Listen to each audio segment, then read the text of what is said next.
Vamos a iniciar nuestra revisión de fisiología reproductiva y recordemos que empezamos hablando sobre aspectos de desarrollo gonadal. Entonces recordemos que empezamos a partir todo desde gónadas inmaduras.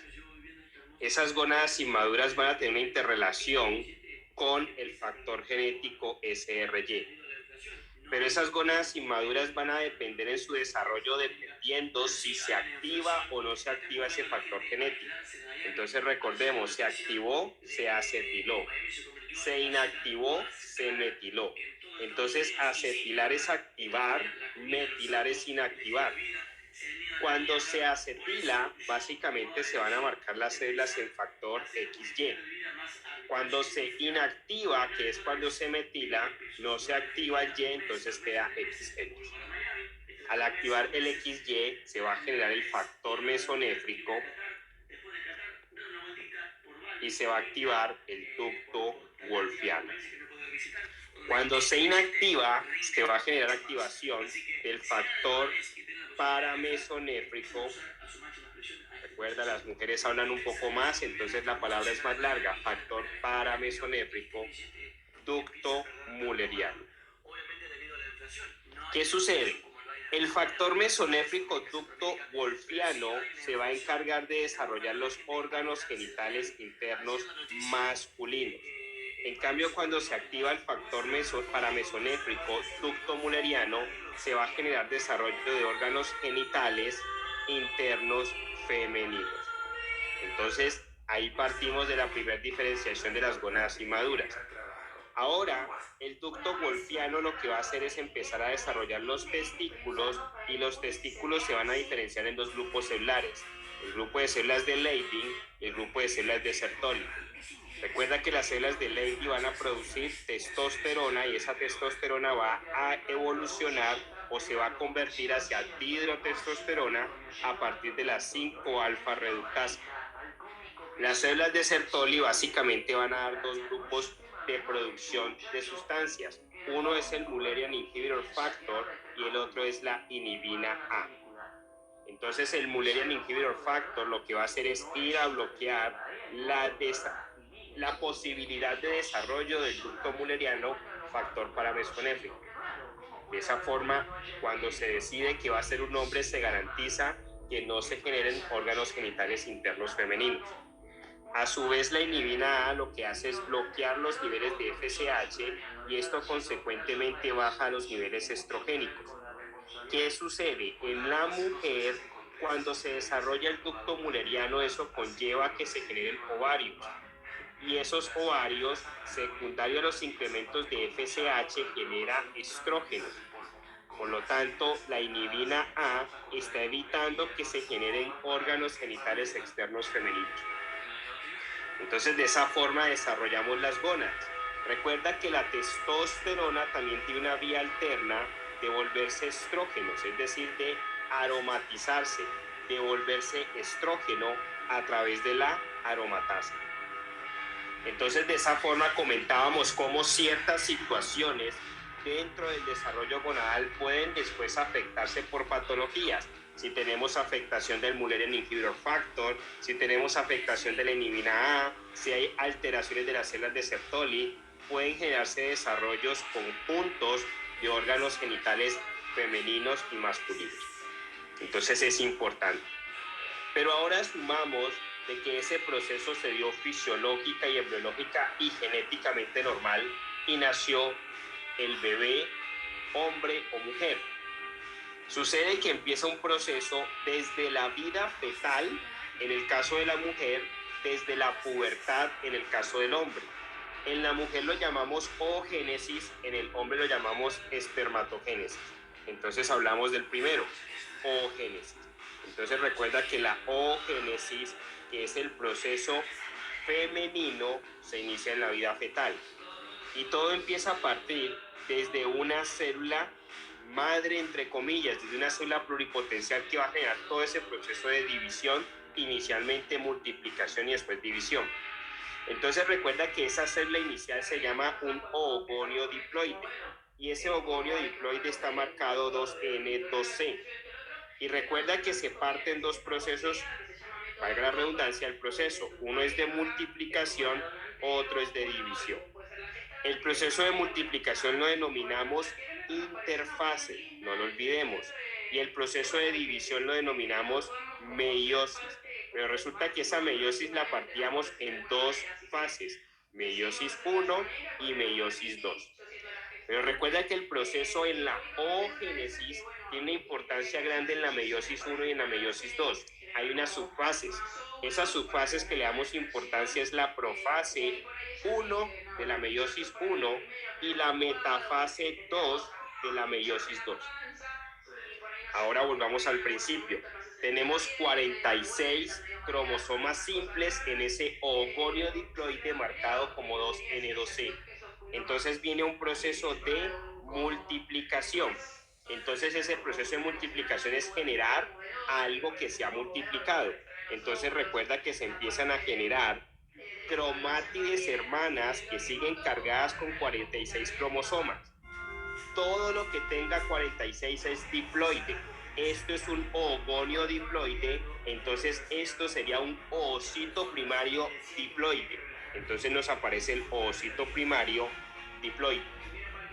Pero la gran diferencia es que el primero tiene cromosomas simples, los segundos tienen cromátides hermanas. Ahora necesitamos que entren al proceso de división. Entonces en ese proceso de división básicamente se parte el material genético. Y en esa partida del material genético se parte la fórmula. Recuerda que aquí de 2N2C, que era el primero, se pasó a 2N4C. Pero ahora se divide, entonces se pasa a 1N2C. Se dividió el material. Como ya no tiene 46, sino que se ha dividido a 23, ya no es diploide, ya se denomina haploide. Entonces esa haploidía en esta célula es en un oocito secundario. Entonces esto es un oocito secundario haploide, que sigue con cromátides hermanas, pero ya están partidas, 23 por un lado, 23 por el otro. A esto lo estamos denominando la meiosis 1. Resulta que la meiosis 1 se pasa a la meiosis 2, entonces vuelve y se divide ese material ahora en cromátides simples. Y como se ha dividido, su fórmula genética se divide de 1N1C a 1N2C a 1N1C. Entonces eso se denomina el óvulo haploide. Punto importante, todo lo que tenga 46 diploide, todo lo que tenga 23 haploide. Ahora, el punto importante en este proceso es que en la meiosis 1 hay una subfase que se llama la profase 1. En esa profase 1, recuerda que la mujer está haciendo oogénesis desde la vida fetal. Por lo tanto, empieza la vida fetal con todo ese proceso de la interfase. Pero se queda suspendido ahí en la meiosis 1, exactamente en la profase 1, se queda suspendido esperando a que esa niña cumpla 13, 14 o 15 años, que es en el momento en que va a sufrir la menarca. Entonces nos quedamos en esa paciente, en esa niña que venía con la oogénesis desde la vida fetal, suspendidos en la profase 1 de la meiosis 1, esperando de que todos esos procesos de la oogénesis puedan pasar a la meiosis 2 solo hasta que esa bebé o esa niña pueda menstruar. Entonces, recuerda, ese ciclo tiene una fase que se parte en primeros 14 días, segundos 14 días. En el día 14 hay un pico de LH, hormona luteinizante, que la lleva a la ovulación. En ese primer pico que sufre esa niña de la ovulación es cuando se pasa de la meiosis 1 a la meiosis 2. Entonces ahora se ha pasado a la meiosis 2. ¿Por qué se está pasando a la meiosis 2? Básicamente porque dice, ya estamos listos para que pueda ser fecundada esa niña o esa mujer. Entonces, ¿qué sucede? Se queda esperando a poder ser fecundada. Ese momento en que el proceso de oogénesis queda esperando a poder ser fecundado es un momento de suspensión en la metafase 2. Entonces, ¿qué es la profase 1 de la meiosis 1? Un proceso de suspensión en espera de la primera ovulación. ¿Qué es la metafase 2 de la meiosis 2? Es un proceso de suspensión en espera de la fecundación.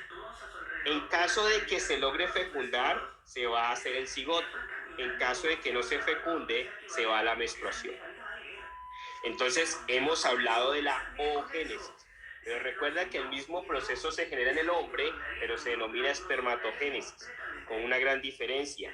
No hay estos procesos de arrestamiento, de suspensión.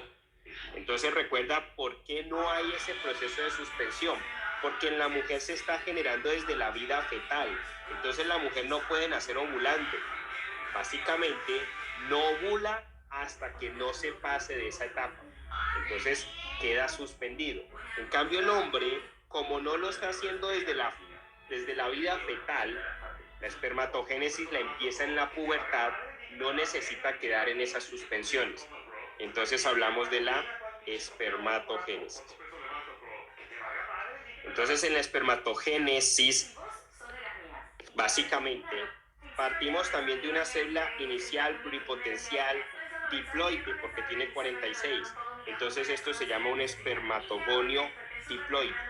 Y ese espermatogonio diploide tiene una característica de fórmula 2N2C, igual como lo vimos en el caso de la mujer, 2N2C, y es diploide. Aquí es un espermatogonio diploide en el caso del hombre. Ahora ese espermatogonio diploide decide atravesar la barrera testicular. Cuando atraviesa la barrera testicular, se convierte o se multiplica a otra célula que tiene 46, pero ahora son hermanas cromátides, ya no son cromosomas simples como al principio. Y viene marcado 2N, y como se ha multiplicado, pasa de 2C ahora 4C.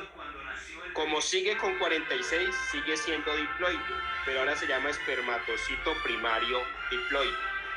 Ese proceso de multiplicación, recuerda que todo proceso de multiplicación lo vamos a llamar interfase, pero después tiene que entrar en un proceso de división.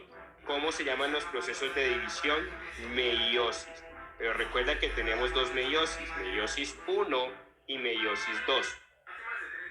En el hombre, como este proceso se está dando desde la pubertad, no hay necesidad de arrestarlo, de suspenderlo. Entonces pasa por la meiosis y después pasa por la meiosis 2. Pero recuerda que como es hombre, desde el factor genético que hablamos del inicio, que es que ha expresado el SRY, se ha activado, se ha acetilado, todas las células se marcan XY. Entonces este hombre viene marcado XY. Y como aquí ha hecho una multiplicación, lo que sucede es que aquí se porta como XXYY, pero tiene las dos informaciones genéticas, porque está activado el SRY, está acetilado. Ahora entra el proceso de división y lo que hace es que ya se divide el material, por lo tanto entra en fases haploides. Entonces esto se denomina espermatocito secundario haploide. La fórmula tiene que dividirse, entonces pasa de 2N4C a 1N2C. Y algunas van a quedar marcadas Y, otras van a quedar marcadas X. Y posteriormente se divide nuevamente en la meiosis 2 para que la fórmula genética de 1N2C pase a 1N1C, haciéndose como 23 cada uno en su división. Y eso va a generar la formación del espermátide haploide. Posteriormente eso va a madurar y va a generar el espermatocito definitivo, que va a ser la fecundación. Entonces el punto importante es que entendamos que en el proceso femenino, que se llama oogénesis, hay un proceso de suspensión en dos fases, meiosis 1, meiosis 2. Uno esperando la primera ovulación y después cada mes esperando la ovulación, y el otro esperando la fecundación.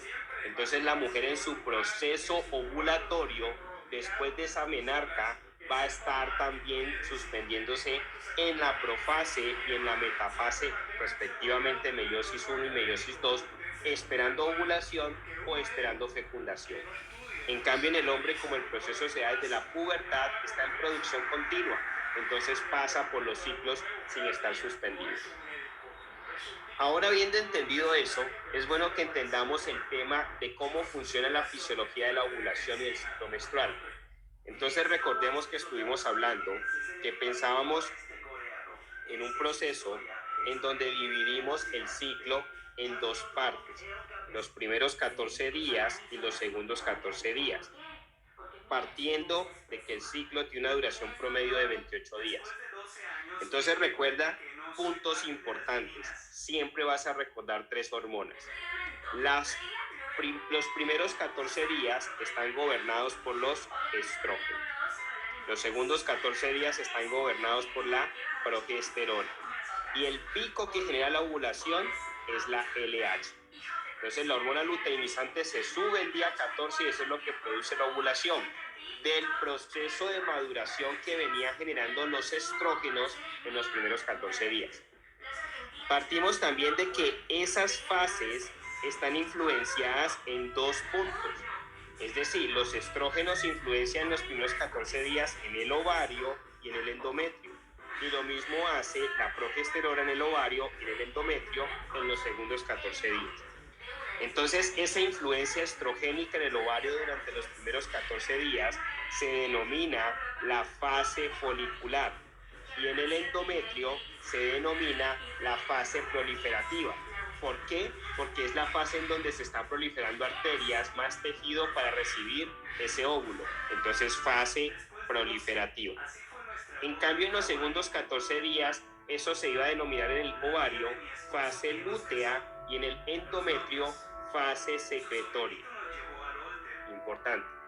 Entonces, si tratáramos de ver eso como en curvas, podemos pensar nuevamente, aquí están los 14 días, entonces podemos pensar que los estrógenos, representemos los estrógenos en verde, empiezan a tener un ascenso progresivo durante esos primeros 14 días para luego caer. Y cuando cae, se viene la gobernancia de la progesterona. Entonces la progesterona empieza a subir en esos 14 días, segundos 14 días. Pero la LH tiene un pico importante en el día 14 para generar el proceso de la ovulación. Entonces hablamos que esta es la LH, hablamos que estos son los estrógenos y hablamos que esta es la progesterona. Pero recuerda que en ese proceso del ciclo hormonal, si hablamos del eje hipotálamo, pituitaria, gónadas, para que se pueda secretar FSH tiene que haber una estimulación desde arriba de la GnRH para que se genere la FSH y así mismo se generen los estrógenos. Entonces podemos decir que para que se pueda generar esta liberación estrogénica tiene que haber habido una estimulación concomitante de FSH. Entonces la FSH tiene que haberse aumentado para que se puedan generar aumentos en los niveles de todo el proceso que genera aumento en los niveles estrogénicos. Entonces es importante tener en cuenta eso. Recuerda que esos aumentos en los niveles de LH es lo que está generando la ovulación. Pero esa ovulación no se genera si no hay maduración del folículo. ¿Quién está permitiendo la maduración del folículo? Los estrógenos. Entonces, si viéramos ese folículo, viene madurando poco a poco hasta que en el día 14 el pico de LH permite la expulsión del óvulo. Porque se ha venido madurando gracias a los estrógenos, a pesar que reventarlo y expulsarlo, que es la ovulación, lo ha dado el pico de la hormona luteinizante. Entonces es importante tener claro ese ciclo. Ahora viene la fase de la progesterona, que empieza a formar el cuerpo lúteo en caso de que se haga todo ese proceso de fecundación. Pero ¿qué sucede si no se fecunda? Entonces recuerda que hablábamos, que imaginábamos que este es el útero, imaginábamos que internamente está el endometrio, imaginábamos que hacia arriba tenemos las trompas de falopio y posteriormente conectadas hacia el ovario y hacia abajo el cuello uterino y después la vagina. Recuerda que en caso de haber una fecundación se genera en la ampolla de la trompa de falopio y después ese cigoto lo que hace es bajar, mientras va bajando se va convirtiendo en todo ese proceso de volverse un blastocisto para luego arraigarse y mandar las vellosidades que lo adhieren a la decidua materna. Pero en caso de que eso nunca se dé, básicamente, ¿qué hace el endometrio? Básicamente hace como un barrido, un raspado, como un autocuretaje, en donde él mismo se quita para que este óvulo pueda ser eliminado y produce el proceso de la menstruación. Básicamente, ¿qué es la menstruación? Es como ese barrido endometrial para quitar ese óvulo que no fue fecundado. Pero en caso de que se fecunde, entonces básicamente todo esto lo devolvemos y lo que hace es que se fecunda por implantación todo ese proceso ahí en el endometrio y empieza a crecer básicamente en lo que conocemos como el embarazo. Entonces es importante entender eso. Ahora, ¿en qué punto se genera la menstruación? Básicamente en todo este punto hacia el día 28 no se fecundó, entonces se genera la menstruación. Entonces un punto es la ovulación que se está generando aquí en el día 14. Otro punto muy diferente es la menstruación. No es lo mismo ovular que menstruar. Básicamente ovula para ser fecundada. No fue fecundada, menstrua para epitelizar todo ese endometrio que se había proliferado y se había preparado para recibir un embarazo. Entonces es importante tener en cuenta eso. Ahora, si viéramos todas las hormonas en conjunto, entonces imaginemos que nuevamente el ciclo de la mujer lo partimos en dos fases. Primeros 14 días, segundos 14 días. Ya sabemos que los estrógenos están gobernando los primeros 14 días. La progesterona está gobernando los segundos 14 días. La LH hace un pico para poder generar la ovulación. Al mismo tiempo, los niveles estrogénicos están aumentando gracias a los aumentos de GnRH y gracias a los aumentos de FSH. Pero resulta que la GnRH está durante todo el ciclo. ¿Cómo se comporta la GnRH? Entonces imaginemos que estamos midiendo los pulsos. Estos son los pulsos de GnRH en los primeros 14 días. Si viéramos los segundos 14 días, lo viéramos así. ¿Eso qué quiere decir? Y esto tiene una implicación bastante amplia cuando se le quieren dar tratamientos con GnRH a ciertas pacientes. Resulta que la GnRH es continua en todo el ciclo, pero en los primeros 14 días se generan pulsos lentos. En los segundos 14 días se generan pulsos rápidos. Entonces, ¿qué es la información importante aquí? La GnRH siempre se está dando impulso. ¿Qué pasa si tú le das GnRH a una paciente de forma continua y el pulso se bloquea el eje? Entonces eso tiene importancia. Primeros 14 días, la GnRH estimula la TPSH para que se generen aumentos en los estrógenos gracias a los pulsos lentos. Entonces, a eso combinado con lo que hemos aprendido de todo el proceso de la fase proliferativa, folicular, después en los segundos 14 días de la fase secretoria y lútea, se integra y conforma el ciclo ovulatorio femenino. Recuerda, la menstruación se está dando al final debido a que no hubo fecundación. Entonces, de esa forma aprendimos todos los aspectos relacionados con el ciclo ovulatorio. Ahora supongamos que esta mujer no llega a la menstruación porque ha sido fecundada. Entonces empieza a levantarse la progesterona para sostener ese embarazo, se empieza a producir la hormona beta-gonadotropina coriónica para sostener ese embarazo en las primeras 10 semanas. Entonces empieza todo un proceso. ¿Cómo se genera ese proceso? Entonces recuerda, imaginamos de que tenemos el óvulo de la mujer que ha sido fecundado por un espermatocito. Básicamente ese óvulo después genera en la fecundación la pérdida de la cola del espermatocito y se produce el cigoto. Recuerda que esa fecundación se está generando aquí en la ampolla de la trompa de falopio. Entonces ahí se ha formado el cigoto. Ahora ese cigoto quiere empezar a viajar para venir a implantarse en la decidua, en el endometrio femenino del útero. Entonces, en todo ese proceso, mientras está bajando para poder implantarse en ese lugar adecuado, va sufriendo unos cambios. Esos cambios que va sufriendo básicamente lo llevan a que se conforme la mórula. Entonces aquí después viene el proceso de la mórula. Entonces se forma como si fuese un racimo de uvas. Se forma la mórula. Y esa mórula después se evoluciona a blastocisto, y recuerda que el blastocisto está conformado de 3 estructuras importantes. Pregunta de examen desde el punto de vista de embriología. Entonces se conforma del epiblasto, del hipoblasto y el trofoblasto. Entonces tenemos aquí trofoblasto, aquí epiblasto y aquí hipoblasto. Resulta que cuando llega a este punto es porque ya es un hipoblasto. ¿Y qué hace ese hipoblasto? A través del trofoblasto, que es la estructura más externa, empieza a lanzar unas vellosidades para arraigarse a la decidua materna.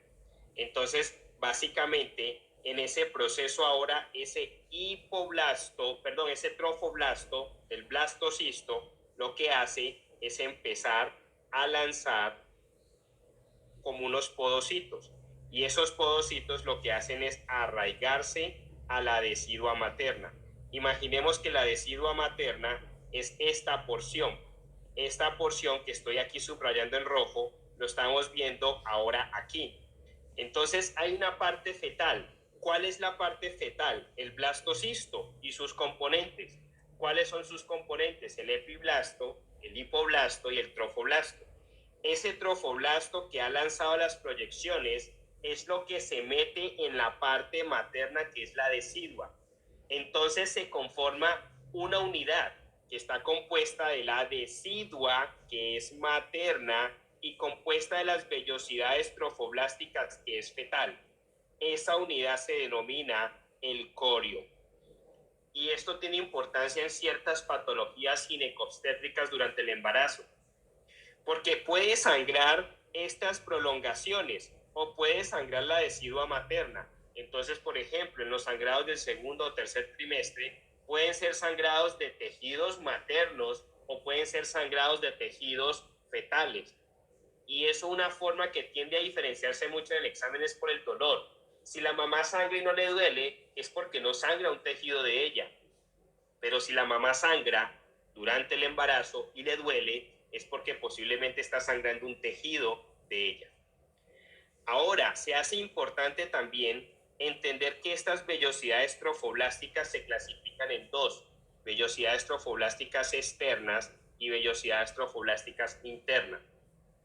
Esas vellosidades trofoblásticas internas se denominan el citotrofoblasto, y esas vellosidades trofoblásticas externas se denominan el sincitio trofoblasto.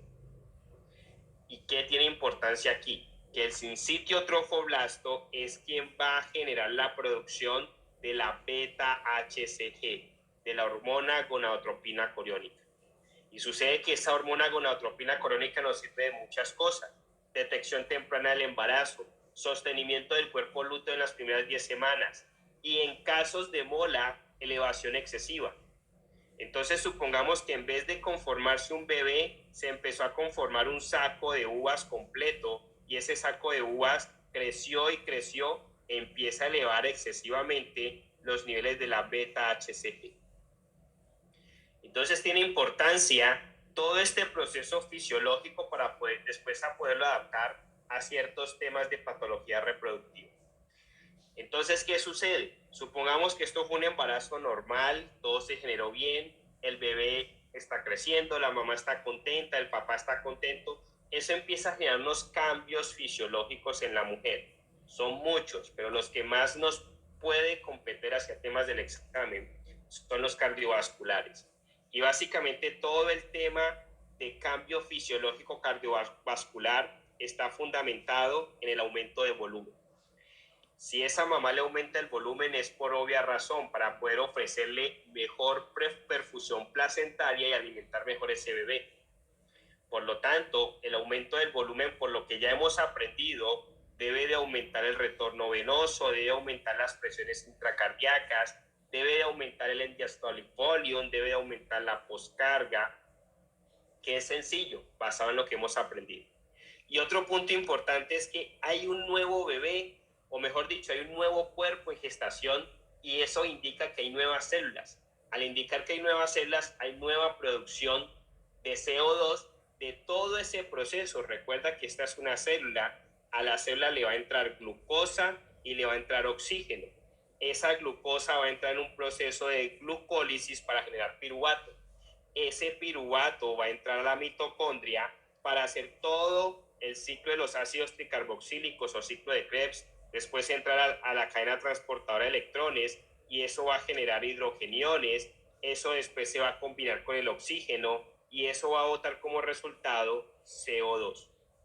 Ese CO2 lo tiene que botar la mamá. Por lo tanto, a la mamá se le aumenta la necesidad de expiración y esa necesidad de expiración se aumenta a través de la frecuencia respiratoria. Esa necesidad de circular más volumen se aumenta a través de la frecuencia cardíaca. Hay más volumen, tienes que circular más rápido todo ese volumen porque si no se genera estancamiento. Entonces, una mamá en embarazo, además de que se aumenta de peso, se le aumenta el metabolismo basal, va a aumentar volumen y eso va a llevar a que se generen cambios hemodinámicos. Se va a aumentar la producción de CO2 y eso va a generar que se aumente la frecuencia respiratoria. Además, debido a los aumentos de volumen, pasa más flujo a través de las arterias renales y a través de la arteria aferente. Eso conlleva a que se filtre más y se pueda aumentar la tasa de filtración glomerular. Entonces son aspectos importantes que tenemos que tener en cuenta cuando estamos hablando de temas de fisiología del embarazo. Ahora supongamos que esa mamá que hizo todo este proceso de fecundación, se embarazó, no quedó embarazada de uno, sino de 2 o de 3 o de 4 bebés al tiempo. Entonces en ese caso hablábamos de los embarazos múltiples. Entonces, ¿cuál es el fundamento que nos puede evaluar el examen en los temas de embarazos? Entonces, recuerda que hablábamos de un punto importante. Lo primero, tengamos en cuenta este fundamento.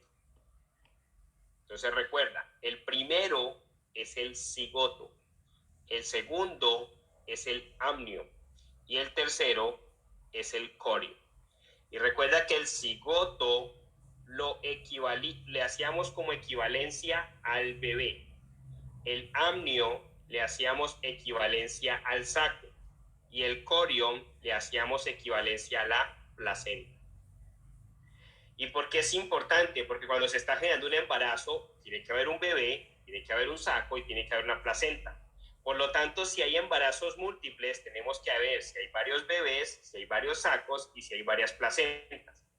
Entonces, todo eso se fundamenta para que podamos distinguir en qué punto se hizo la división cigótica.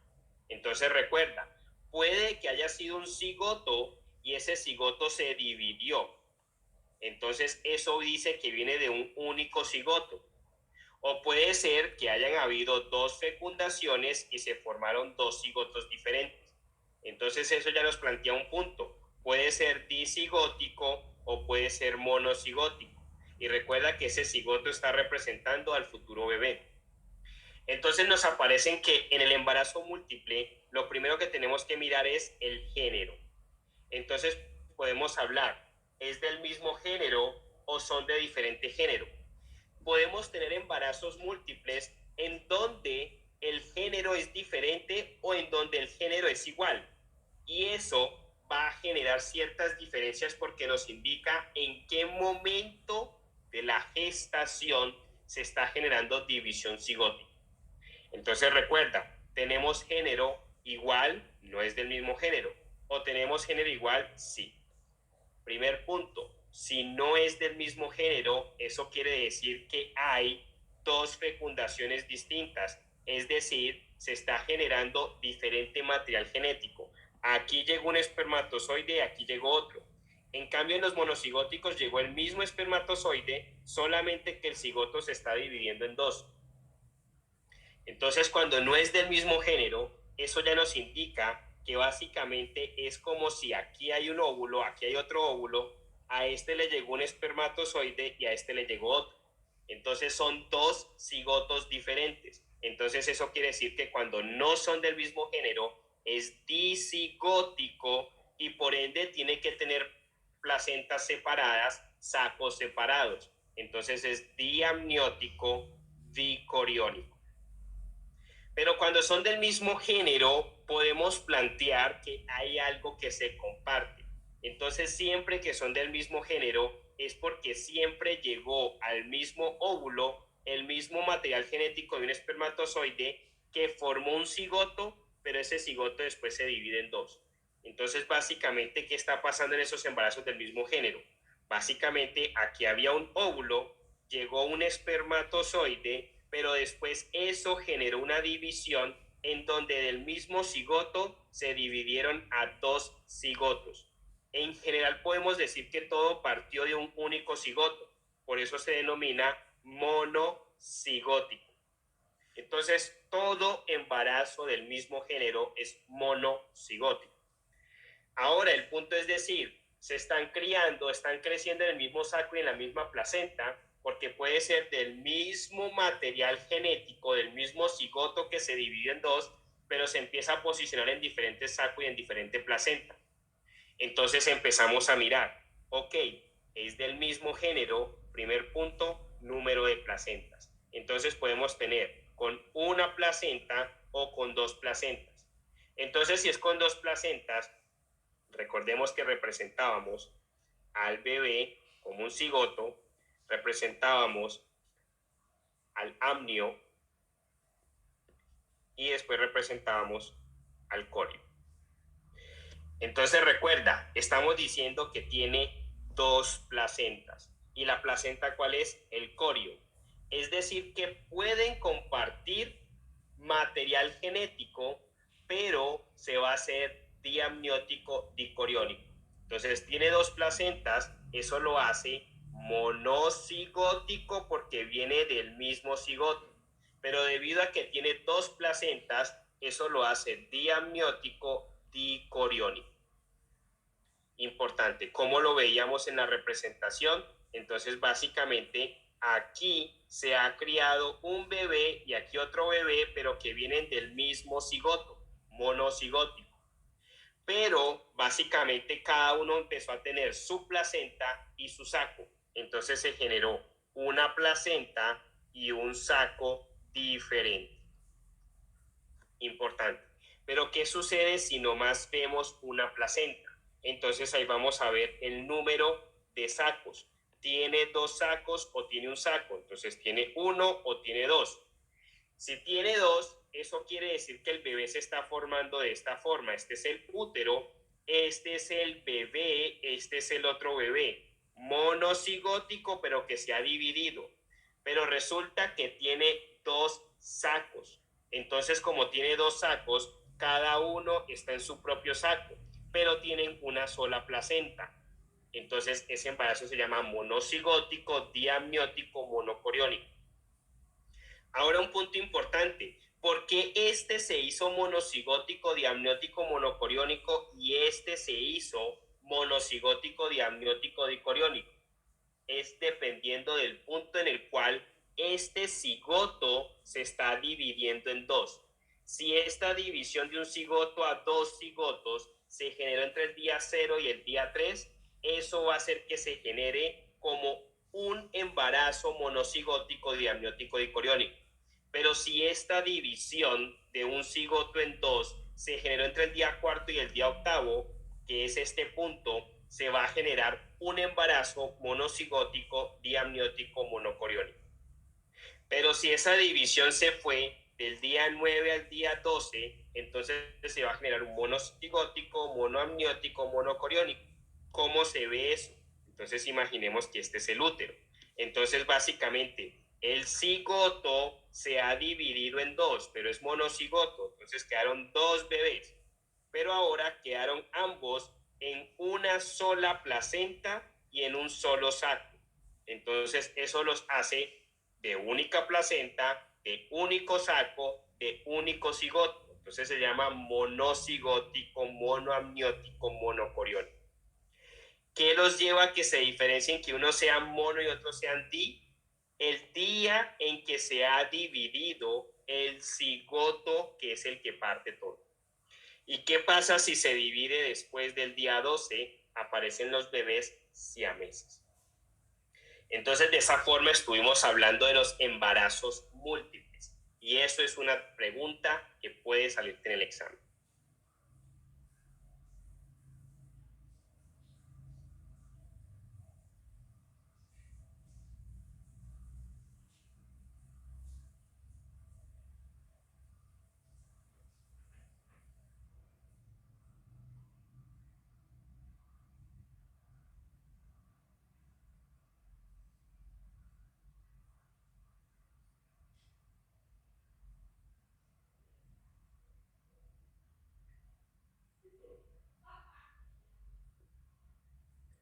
Vamos a hablar ahora sobre fisiología de la lactancia. Y recordemos que cuando estábamos hablando de fisiología de la lactancia, hicimos una puntualidad en tener claro ciertas bases de anatomía. Entonces recordábamos que imaginábamos que este era el pezón junto con el tejido mamario, es una mama. Básicamente ese pezón va a estar conectado hacia unos ductos mamarios y posteriormente nos van a aparecer ciertos alvéolos mamarios. Entonces más o menos lo representábamos algo así parecido. Recuerda que todo ese tejido está sostenido gracias al estroma y ese estroma es grasa. Pero al mismo tiempo tiene sostenimiento gracias al ligamento de Cooper. Entonces nos aparecía el ligamento de Cooper, estroma mamario, que es la grasa, el pezón, los ductos alveolares y los alvéolos. Ahora bien, recuerda que nos habíamos enfocado un poco en esos alvéolos. Entonces imaginábamos que sacábamos estos alvéolos un poco más grandes. Y recordábamos que esos alvéolos internamente tenían un tejido importante, que es un tejido que denominábamos un tejido mioepitelial. Entonces, básicamente, este primer tejido es el tejido mioepitelial. Pero teníamos un segundo tejido que se denominaba el tejido alveolar. Entonces, ese tejido de células alveolares básicamente es el que representamos aquí en amarillo con rojo. Ese tejido mioepitelial iba a estar estimulado por la oxitocina y ese tejido que está llamado como células alveolares iba a estar estimulado por la prolactina. Y recuerda que en la prolactina hacíamos una asociación con lo que hemos aprendido en la parte de fisiología endocrina. La prolactina está inhibida por la dopamina y está estimulada por la TRH. A su vez, la prolactina inhibe la GnRH y la GnRH a su vez estimula la FSH y la LH. La FSH va a generar producción estrogénica, la LH de testosterona. Esa testosterona se puede aromatizar a estrógenos a través de la aromatasa o se puede reducir a través de la 5-alfa reductasa a dihidrotestosterona. Recuerda que además el tejido mamario, aparte de contar con receptores para prolactina y para oxitocina, también cuenta con receptores para estrógenos y para progesterona. Y recuerda que los estrógenos y la progesterona tienen una implicancia importante en el ciclo ovárico. Entonces, básicamente recuerda que el ciclo ovárico tiene dos fases, una dominada por los estrógenos, otra por la progesterona. Y si encontramos que además de estar en el ciclo ovárico, el ciclo ovulatorio, tenemos incidencia sobre la mama, podemos concluir que dependiendo del ciclo, del momento del ciclo, esa mama también va a responder a los estrógenos o a la progesterona. Entonces, básicamente entendíamos que el proceso de la lactancia materna, cuando traducimos ese aspecto del alvéolo mamario y hemos encontrado de que tiene unas células mioepiteliales, entonces recordemos, estas son las células mioepiteliales y encima tenemos las células alveolares, entonces entendíamos que básicamente la prolactina, al estimular las células alveolares, estas empiezan a producir leche materna. Y al mismo tiempo, cuando la oxitocina estimula las células mioepiteliales, empieza a generar como un peristaltismo, como una forma de exprimir esos alvéolos. Entonces eso empieza a generar de que la leche que se está produciendo aquí en los alvéolos mamarios empiece a progresar para después generar la lactancia materna. Entonces, básicamente fundamentábamos la fisiología en la parte anatómica, conocer qué está compuesto y qué estimula cada grupo celular. Entonces, de esa forma, estudiábamos los aspectos de fisiología de la lactancia materna. Posteriormente, estuvimos hablando de la menopausia. Entonces, hablemos aquí de la menopausia. Entonces, cuando hablamos de la menopausia, toma importancia el aspecto de que es un proceso fisiológico normal. Entonces, recordemos, partíamos desde la menarca, promedio de los 14, hasta más o menos el final del ciclo de la vida, promedio de los 80, 90 años. Recuerda que en promedio la menopausia va a estar entre los 50 a 51 años, en promedio, no es exacto, pero es un promedio. Y se definía como 12 meses de no menstruaciones. 12 meses o más de no menstruaciones se determina ya menopausia. Pero ¿qué pasa si esos 12 meses o más de no menstruaciones llegan antes de los 40 años? Entonces eso se le denomina falla ovárica o menopausia precoz. Normalmente en el proceso fisiológico normal de la menopausia, antes de que se den esos 12 meses de ausencia de los ciclos menstruales, básicamente pueden precederse de ciclos anormales. Entonces normalmente entre los 45 y los 50 años viene una etapa de ciclos anormales. Y recuerda por qué vienen esos ciclos anormales. Básicamente esa etapa la estamos denominando más o menos la peri o la premenopausia. ¿Qué sucede durante esa etapa? Básicamente el cuerpo empieza a percibir caída en los niveles de estradiol. Recuerda que el estradiol es el estrógeno típico de la etapa reproductiva, es decir, toda esta etapa estuvo bastante influenciada por el estradiol.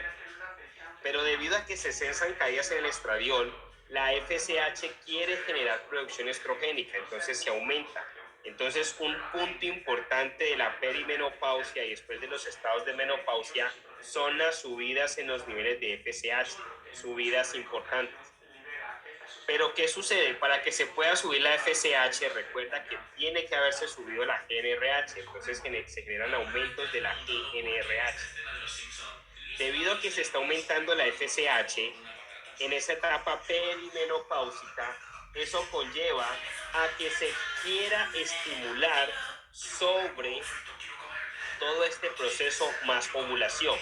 Al quererse estimular más ovulación, entonces en esos periodos se pueden generar estados de poliovulación. Entonces la mujer en las etapas perimenopáusicas puede poliovular. ¿Y qué sucede? Los estados de poliovulación pueden generar más aumento del riesgo de embarazos múltiples. Recuerda, ¿qué pasaba si tenemos dos óvulos y esos dos óvulos, uno ha sido fecundado por cada espermatozoide? Esto ya es poliovulación. Al generarse poliovulación, hay más posibilidad de embarazos múltiples. Entonces, las mujeres en las etapas perimenopáusicas o en edades avanzadas aumentan la posibilidad de embarazos múltiples. Al mismo tiempo, recuerda que en los estados perimenopáusicos y menopáusicos se aumentan los niveles de LH. Al aumentarse los niveles de LH, se libera más testosterona y otro de los andrógenos que es la androstenediona. Esa androstenediona va a generar conversión periférica a estrona. Esa es la razón por la cual podemos concluir que en la menopausia la mujer le caen los niveles de estradiol, le suben los niveles de estrona y debido a las caídas de estradiol se suben los niveles de FSH. Además se suben los niveles de LH que conllevan a la conversión periférica de la androstenediona hacia estrona. Entonces, ¿cómo encontramos el estado hormonal en una mujer menopáusica? Bajos niveles de estradiol, altos niveles de FSH, altos niveles de GnRH, altos niveles de LH, altos niveles de estrona. Importante. Pero recuerda que todo el proceso de la menopausia es un proceso fisiológico normal. El proceso patológico se genera solo cuando ese proceso se está generando mucho antes del tiempo, y eso se denomina falla ovárica. Ahora, entendimos también cómo se generaba o cómo funcionaba fisiológicamente el eje hipotálamo pituitaria gónada. Entonces recuerda, tenemos el hipotálamo, la pituitaria anterior y las gónadas, en este caso en la mujer, los ovarios. Y después encontrábamos un elemento adicional, el endometrio. Entonces, ¿qué sucede? El hipotálamo va a estimular la liberación de GnRH para que esta GnRH vaya a la pituitaria anterior y estimule la secreción de FSH. Esa FSH va a ir a los ovarios a estimular para que estos secreten estrógenos. Y los estrógenos van a estimular el endometrio para que se genere todo el proceso de proliferación endometrial. Recuerda que podemos tener afectaciones y según el nivel, en el momento del ciclo o del eje que se afecte, se van a generar ciertas respuestas. ¿Qué pasa si afectamos el hipotálamo? Entonces nos aparece el síndrome de Kallmann, el estrés puede generar afectaciones a nivel hipotalámico, la anorexia puede generar afectaciones a nivel hipotalámico o el excesivo ejercicio. Es una pregunta típica de examen. Una maratonista, una paciente que hace triatlón y se empieza a preparar 3 meses antes para la competencia, empieza a tener amenorrea. ¿Por qué? Porque bloqueó desde arriba la GnRH. Pero ¿qué sucede si bloqueamos el proceso en la pituitaria? Es decir, estamos bloqueando la liberación de FSH. Puede generarse en estados de craniofaringioma, prolactinoma, pregunta típica de examen, o el síndrome de Sheehan. Pero ¿qué pasa si tenemos en esa paciente una falla ovárica? Y esa falla ovárica puede generar ausencia de la liberación de estrógeno. Cuando tenemos falla ovárica en un Turner, o fisiológicamente en una menopausia, o patológicamente en una menopausia precoz o falla ovárica. Entonces recuerda que esos estrógenos van a estimular en el endometrio la proliferación endometrial. Paciente femenina que tuvo un aborto, le hacen un legrado y el curetaje y el legrado fueron tan fuertes que dañaron el endometrio. Cuando ese endometrio se cicatriza, ya no tiene la capacidad de responder a los estrógenos, ya no se prolifera, se genera el síndrome de Asherman y esa paciente no vuelve a tener periodos menstruales. Entonces es importante entender todo ese eje para que después lo podamos correlacionar con efectos de patología reproductiva. Y todo ese eje puede ser bloqueado arriba por la prolactina. Y vuelve el tema, recuerden la prolactina, esa importancia que tenemos en ese círculo. La prolactina puede ser bloqueada por la dopamina, puede ser estimulada por la TRH, pero a su vez la prolactina bloquea la GnRH. Es decir, que la GnRH desde aquí arriba está siendo bloqueada por la prolactina. Si bloqueamos la GnRH, entonces se bloquea FSH, LH, caen estrógenos, cae testosterona. Entonces eso tiene la importancia si tenemos un paciente con síndrome de Kallmann o una paciente que está con anorexia, se está bloqueando la GnRH. Si estamos bloqueando la GnRH desde arriba, cae la FSH, cae la LH, caen los estrógenos. Entonces una paciente que tiene síndrome de Kallmann es una paciente que le va a caer la FSH, le van a caer los estrógenos, por ende no va a estimular el endometrio, por lo tanto no va a sangrar, no va a menstruar. Entonces tiene esa importancia. Pero ¿qué pasa si tenemos una paciente con un prolactinoma? ¿Qué pasa si tenemos un paciente con un craniofaringioma? ¿Qué pasa si tenemos esas afectaciones? Caen los niveles de FSH, pero la GnRH queriendo estimular las caídas de FSH se puede subir, pero los estrógenos caen, cae la proliferación endometrial. Entonces es importante tener claro ese eje. Posteriormente estuvimos hablando de la fisiología de la erección y recuerda que el centro importante en la fisiología de la erección es el óxido nítrico. No lo olviden, esto es una pregunta que te va a salir de una forma u otra. Te va a salir con musculatura lisa, en sistema gastrointestinal o en sistema reproductivo o en farmacología. Siempre que te hablen de óxido nítrico, piensa en relajación de musculatura lisa. Entonces recuerda que el proceso lo partíamos desde la estimulación del parasimpático. El parasimpático va a generar liberación de óxido nítrico. Ese óxido nítrico va a tomar el GTP y lo va a convertir en GMP cíclico, pero mucho cuidado, ¿a través de quién? De la guanilato ciclasa. Entonces, cuando se activa el óxido nítrico, se activa la guanilato ciclasa y esta guanilato ciclasa genera la conversión de GTP hacia GMP cíclico. ¿Qué hacen los aumentos de GMP cíclico intracelular? Relajación de la musculatura lisa. Entonces se genera vasodilatación y relajación del músculo liso. ¿Y eso en qué se traduce? En más facilidad de llenar al pene de sangre y se genera la erección. Pero al mismo tiempo el sistema nervioso simpático, este es el parasimpático, este es el simpático, empieza a generar liberación de calcio y empieza a generar liberación de la fosfodiesterasa 5.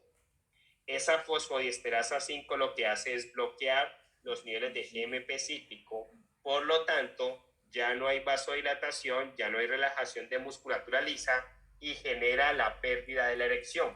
Más contracción, menos capacidad de llenar el pene de sangre, menos erección.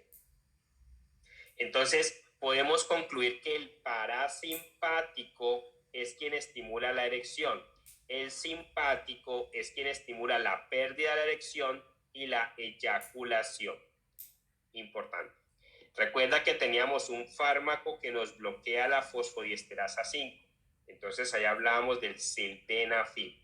Si bloqueamos la fosfodiesterasa 5, no hay quien bloquee el GMP cíclico y se persiste en la vasodilatación y en la relajación del músculo liso, y eso permite la persistencia de la erección. Importante. Integración de farmacología, patología, fisiología, fisiopatología. De esta forma hemos terminado la revisión de la parte de fisiología reproductiva.